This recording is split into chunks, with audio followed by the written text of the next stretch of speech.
So after a wonderful morning out in the wild, it's time to reward ourselves with a good cooked meal. So this wonderful watercress we got from Jeremy today. Decided we're going to go with a nice garnish. We'll use it in a nice spring-style salad on top of some beef. We have some great grass-fed Washington all-natural beef, no antibiotics, no hormones. We're going to pan-sear it today just for some nice caramelization, good mad flavor. Let the beef speak for itself.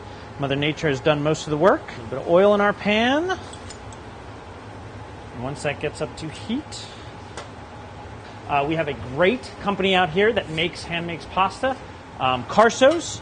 We are going to use some of their basic gnocchi, their potato gnocchi, which is yum delicious. So we're going to serve that with the steak, and then some chanterelle mushroom sauce, and then our watercress to garnish. So get another pan going for this. We're up to heat here.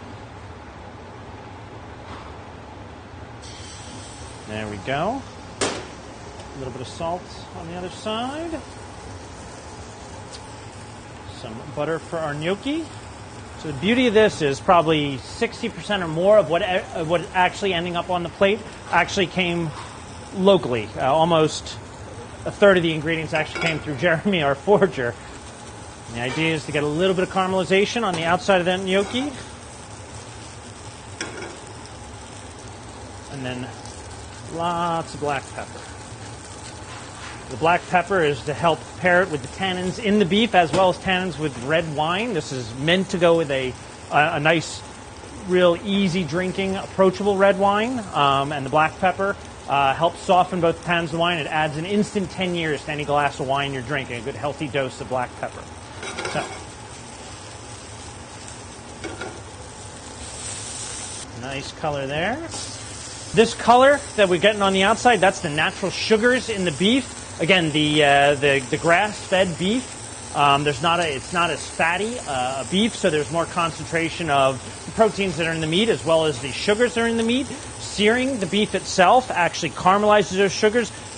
Gives it a nice, the same reason we put beef on the grill is we like those charred, those strong, not burnt, but well-cooked flavors on the outside of the beef to pair with the nice creamy, tender beef flavor inside. And this is that cooked sugar just makes it that much sweeter. The same reason you would cook sugar to make caramel sauce, you want to caramelize the natural sugars in the beef to give it more enhanced, more complex flavor. Same reason we're doing the gnocchi on the outside, potatoes and the grain in there. It's all interesting on its own, but you add a little bit of caramelization, suddenly you bring out those nutty, complex flavors, and then we add the black pepper, and suddenly you've taken 3 different elements, combined them into one ingredient on the dish, and it makes it a completely different dish. So now we've got some nice caramelization in the pan. We're going to let that finish roasting in a nice hot oven.